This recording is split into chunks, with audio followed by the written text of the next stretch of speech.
Magandang araw mga kaibigan. Bigyan natin ng opinion reaction itong article sa Politico, June 20.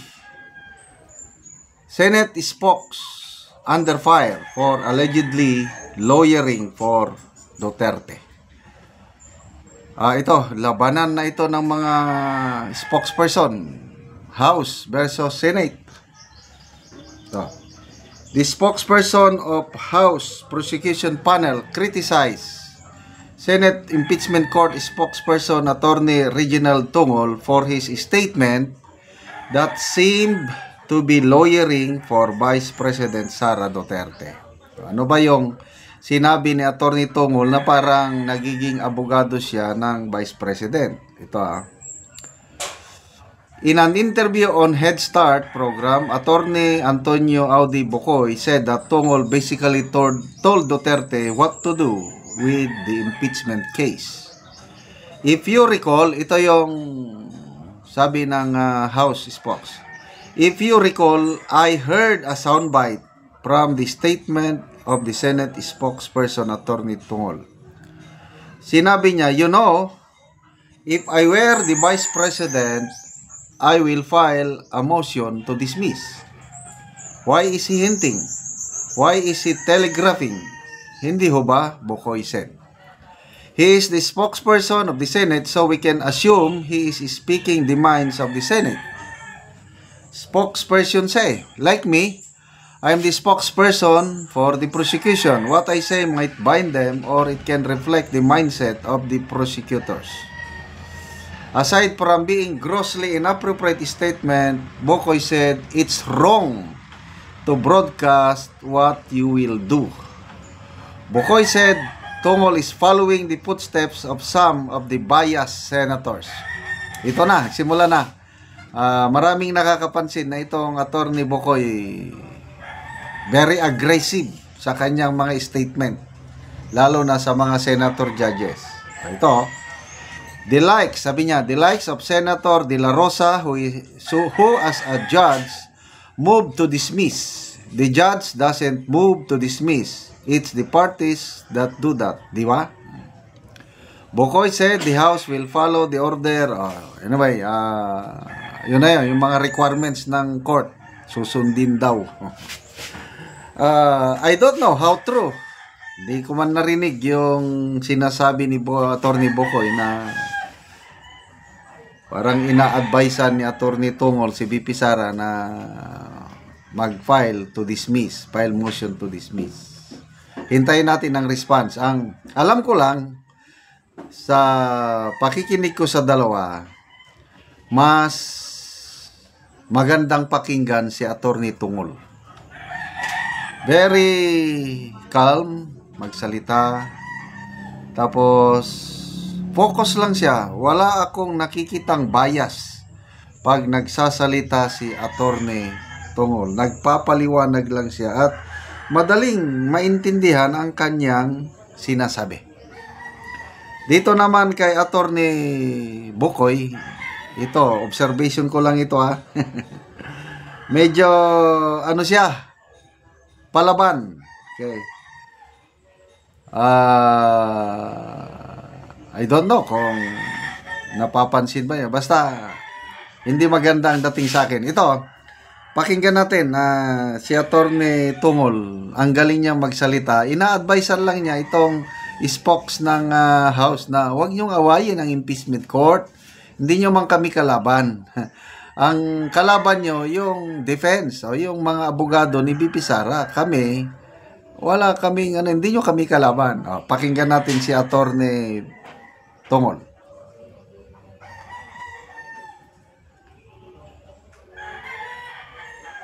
Criticize sa isang abogado sa isang korte. So, kung ako po, ikang sagot doon hindi, then dapat hindi po ginagawa yung ganon. Kasi ano po ba ang motibo para criticize po ang impeachment court. You might not agree with the actions of the court, but it is still the court that has been vested by the Constitution with the power to solely try and decide impeachment cases. And doon pa lamang po dapat meron tayong pagrespeto. So ano po motibo nila by criticizing the court? Dapat po yung energy po nila na pag-criticize sa korte ay ginugugol nga po nila doon sa kanilang kalaban. Dahil hindi po nila kalaban ng korte. Ang kalaban po nila ay yung kabilang party, yung defense po. So, sabi niya po, formidable yung at mga respetableng mga abogado po yung nasa defense team. So, paghandaan na lamang po nila. At yun yung awayin po nila at wag po yung impeachment court. Galing, di ba?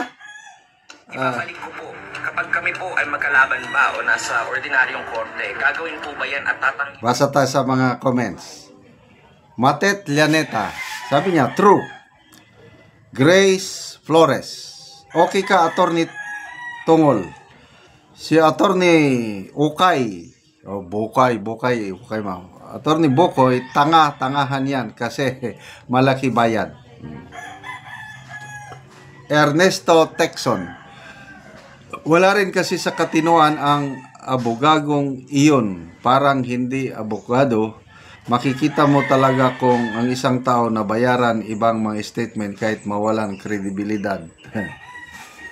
Enrique Dichas, kasi natatakot sila sa defense ng kampo ng mga Duterte. Jokat Makasipag, sana ganito utak ni Auntie Claire. Loud and clear, di yung mukhang timang. Danilo Concepcion, dinadaan nila sa SOCMED para papaniwala ng tao na tama sila at mali ang Senado. Yun nga, nagdesisyon na nga yung 18, super majority, kini-criticize ng mga House Prosecutor, kini-criticize nitong spokesperson ng House. Eh di, sabi ni Senator Escudero, punta kayo sa Supreme Court. That's the only way. Ang Supreme Court lang ang makakapagbago sa desisyon ng 18 senators. Kung salita kayo ng salita dyan, criticize kayo ng criticize, ay lalo kayo matatalo sa kaso. Kasi, kung ako yung senator judge, i-criticize nyo, lalo akong magagalit sa inyo dahil political exercise ito. Not so much of evidence-based, kundi depende sa leaning mo sa politika. Yan po ang impeachment process. Kaya, mabuhay po, Attorney Reginald Tungol. Ganahan ko sa iyo. Salamat mga kaibigan sa inyong pag-subaybay sa ating channel. Nakakatulong kayo ng malaki sa tribong Talandig ng Bukidnon dahil ang sweldo natin sa channel na ito is pantulong natin sa tribo. Namimigay tayo ng mga yero at pako para makapagpatayo ng mas disenteng tirahan ang tribong Talandig ng Bukidnon. Panoorin ninyo ang video na ito. Muna ni ang mga yero sa ipanghatag sa mga taong kadtong mga nakigpuyo lang o kadtong mga daot na ilang balay o karon muna ni sila ang mga tao.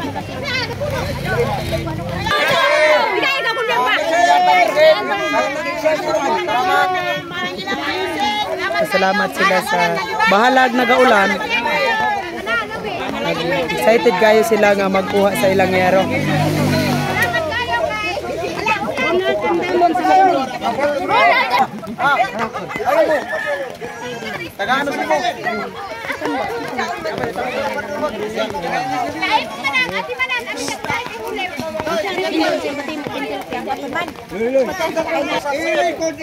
Sana ato.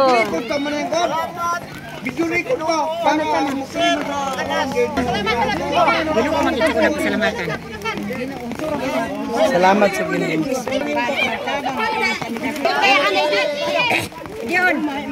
So, bahalag nagaulan, excited kayo silang angkol ay makaatok na sila. May isog ka man.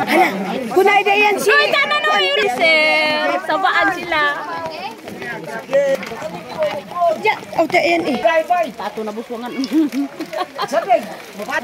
Muna ni ang balay ni angkol. Pakitain nato nga nangahulog na gani ang uban niya ro lata na gid kaayo.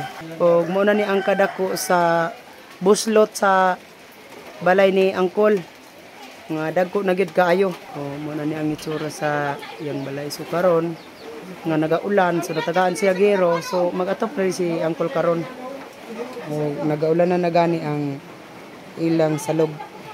At sa Ginoo o salamat usab sa nag-sponsor kay akong atop matupan na gyud kay nga buslot na. Oo. Di na mi ulanan. Dili na gid may matuluan. Salamat kayo.